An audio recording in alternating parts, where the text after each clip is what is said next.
Master minds commerce చదవాలనుకునే 10th inter విద్యార్థుల తొలి ఎంపిక.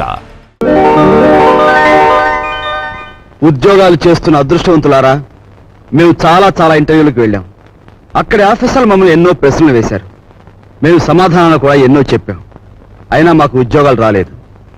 మీరు ఏ విధంగా ఉద్యోగాలు సంపాదించింది చెప్పి మాకు సహాయపడవలసిందిగా కోరుతున్నాం. మాస్టరు, మీకు ఉద్యోగం ఎలా వచ్చింది? మా మామయ్య గారు ఎమ్మెల్యేగా ఉండేవారు.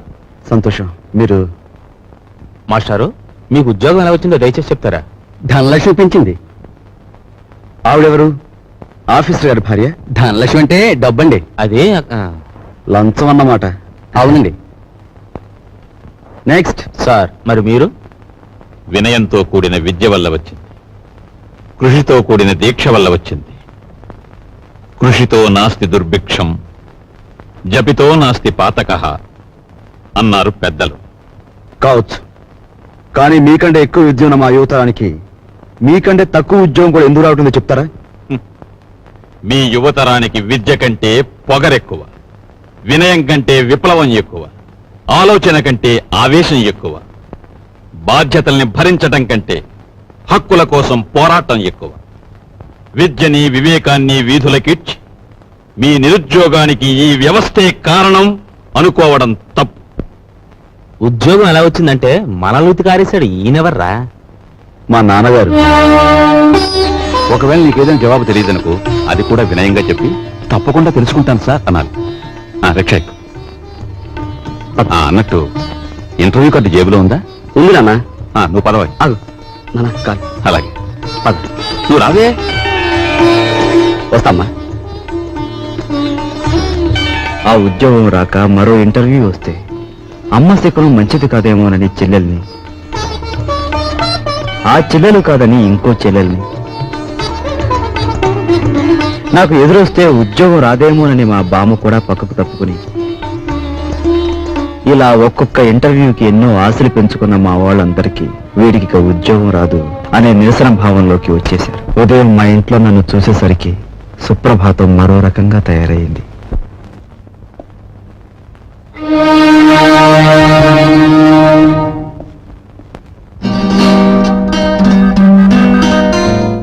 నీ తెలివితేటలు పరీక్షించడానికి సర్టిఫికేట్స్ చూడనవసరం లేదు. నిన్ను 3 ప్రశ్నలు అడుగుతాను, జవాబు చెప్పు. అడగండి.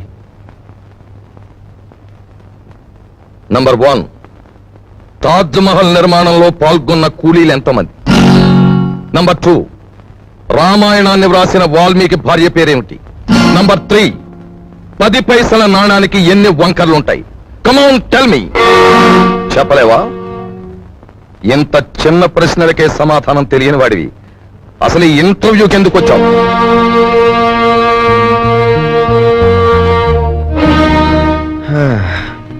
చెప్తాను.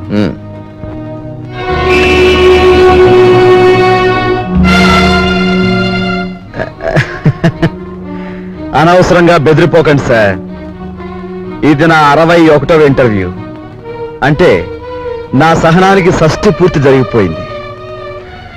అసలు నేను ఉద్యోగానికి పనికిరాను, లేదా నన్ను ఇంటర్వ్యూ చేయడానికి ఆఫీసర్గా మీరు పనికిరారో ఇప్పుడు తేల్చుకుంటాను.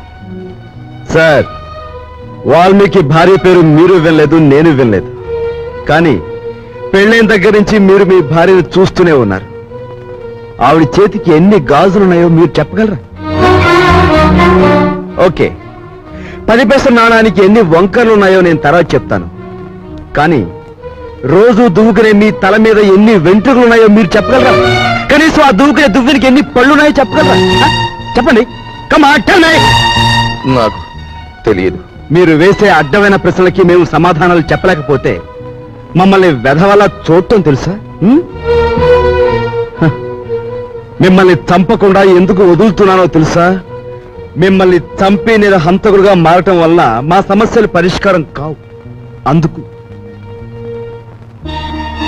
Good bye. తమ్ముడు టిఫిన్ టైంకి ఎలా వస్తానాడు, ఇంకా రాలేదేమిటి? ఎప్పుడు అన్నమాట తప్పడే. యు ఆర్ కరెక్ట్ అన్నయ్య. నీ తమ్ముడు ఎప్పుడు మాట తప్పడు. కానీ నువ్వే సెంటిమెంట్ తప్పి లతా నేను లేకుండా టిఫిన్ చేయడానికి సిద్ధపడిపోతున్నావు. అబ్బే ఏది ఇప్పుడే. కూర్చో తమ్ముడు కూర్చో. అమ్మాయి లత. అన్నయ్య, లతను చాలా గారాభంగా పెంచుతున్నావు. క్రమశిక్షణలో పెంచకపోతే ఏదో ఒకనాడు మనకి శిక్ష వేసే ప్రమాదం ఉంది. జాగ్రత్త. అమ్మాయి, నువ్వు ఫైనల్ ఇయర్ పూర్తి చేసి కాలేజ్ వదిలిపెట్టి వెళ్ళిపోయావు. ఇక నా మనసులో లేదు. నీ అంత అందగాన్ని చూసిన కళ్ళతో వేడి మొహం కళ్ళు చూడలేకపోతున్నాను. మళ్ళీ ఎప్పుడు కనిపిస్తావు డియా? అమ్మాయి లత, అమ్మో నాన్న. అమ్మాయి లత. అమ్మాయి, ఏమిటి నాన్న? ఇంకేమిటమ్మా, అక్కడ టిఫిన్లు చల్లారిపోతున్నా, మీ బాబాయ్ వేడెక్కిపోతున్నాడు. నువ్వు తొందరగా రావాలి. బాబాయ్ వచ్చాడా? ఆ, వావ్, పద పద. హలో, ఉన్నారండి? ఒక్క నిమిషం.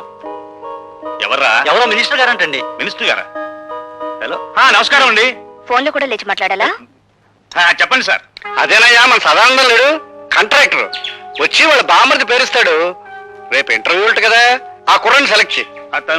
అతనికి బొత్తిగా మెరిట్. మెరిట్ మెరిట్ ఉన్న వాళ్ళకి ఉద్యోగం ఇస్తే మనం చెప్పినట్టు ఎందుకు వింటారయ్యా? అతను సెలెక్ట్ చేయి. అలాగే సార్, అలాగే. ఎవరన్నాయా? మినిస్టర్ రాజశేఖరం గారు ఆ సదానందం గారి బావమరిదికి ఉద్యోగం ఇమ్మని ఫోన్ చేశారు. ఇచ్చేస్తున్నావా? పదవిలో ఉన్న వాళ్ళ మాట వెనక తప్పదు కదా. చిచ్చి, నీతో టిఫిన్ చేయడం నాదే బుద్ధితో. తమ్ముడు, అరే నువ్వు ఉండు బాబాయ్. నానేమన్నా తెలుతో కూడా ఎవరికి పడితే వాళ్ళకి ఉద్యోగం వచ్చాడు. మోసగాడినైనా నమ్మొచ్చు కానీ పిరికి వాడిని నమ్మకూడదు. ఏం చేద్దంటే భయంలో వాళ్ళు ఏమైనా చేసేస్తారు. ఉండు డాడీ, నేను ఉపాయం చెప్పనా? మెరిట్ లో నెంబర్ 1 కుర్రాడిని చూసి ఉద్యోగం ఇచ్చేయండి. మంత్రి గారు ఏమిటిలా చేశామని అడిగితే నాకు మతి మరపు ఎక్కువ, మీరు చెప్పిన కుర్రాడి పేరు అదే అనుకుని ఇచ్చేసానని బికమం పెట్టేయండి, సరిపోతుంది. ఏ అలా చేస్తావానయా? చేస్తావా లేదా చెప్పు. ఒప్పేసుకోండి. చేస్తానులే, good morning. Good morning.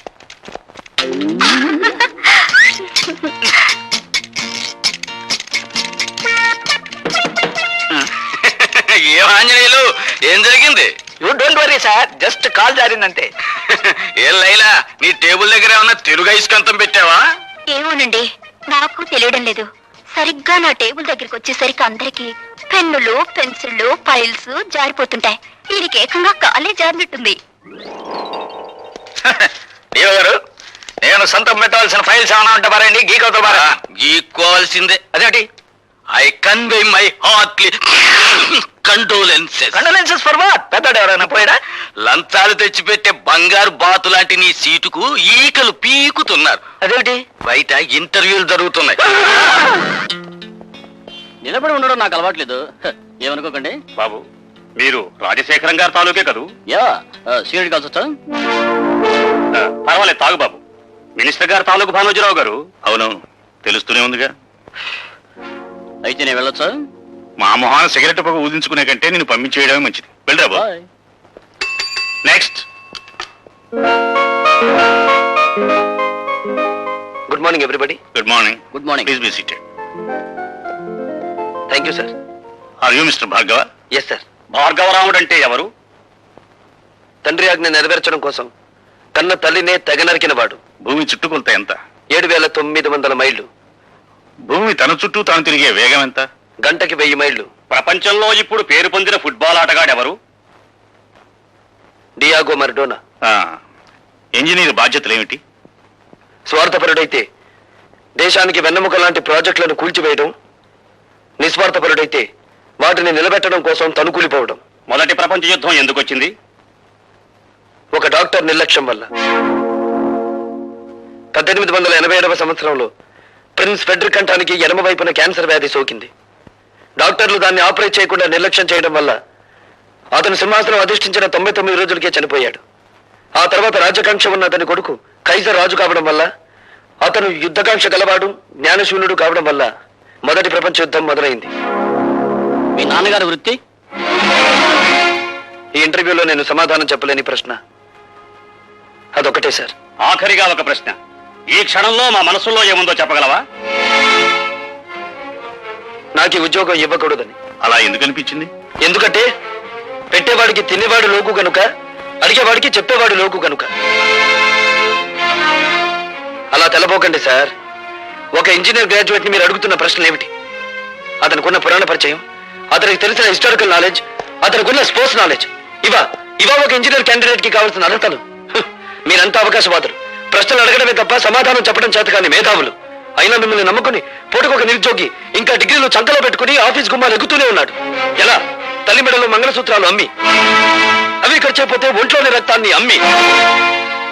Sir, Mahatma Gandhi తెల్లదొరతనాన్ని పోగొట్టగలిగాడేమో కానీ ఆయనే తిరిగి జన్మించిన ఈ నల్లదొరతనాన్ని మాత్రం పోగొట్టలేడు. ఎందుకంటే ఇప్పుడున్న ధరల రక్తం నలుపు, వాళ్ళ దగ్గరున్న డబ్బు నలుపు, వాళ్ళు ప్రోత్సహిస్తున్న బజార్లు నలుపు. మీరు అడిగిన ఆ ఒక్క ప్రశ్నకు సమాధానం చెప్పకుండా వెళ్ళడం ఇష్టం లేక జవాబు చెప్పే పెడుతున్నాను సార్. మా నాన్న వృత్తి ఏమిటని కదా మీరు అడిగింది? He's a liar, he's a deserter. కట్టుకున్న భార్యని, కన్న బిడ్డని అనాథల్ని చేసి వెళ్ళిపోయిన కసాయివాడు. ఆ కసాయివాడి రక్తాన్ని పంచుకు పుట్టాను నేను. అయినా మిమ్మల్ని ఏమీ చేయకుండా పెడుతున్నానంటే నా చదువు నాకు నేర్పిన సంస్కారం. ఈ దేశంలో గాంధీల సంఖ్యను పెంచండి కానీ గాడ్సేల సంఖ్యను కాదు.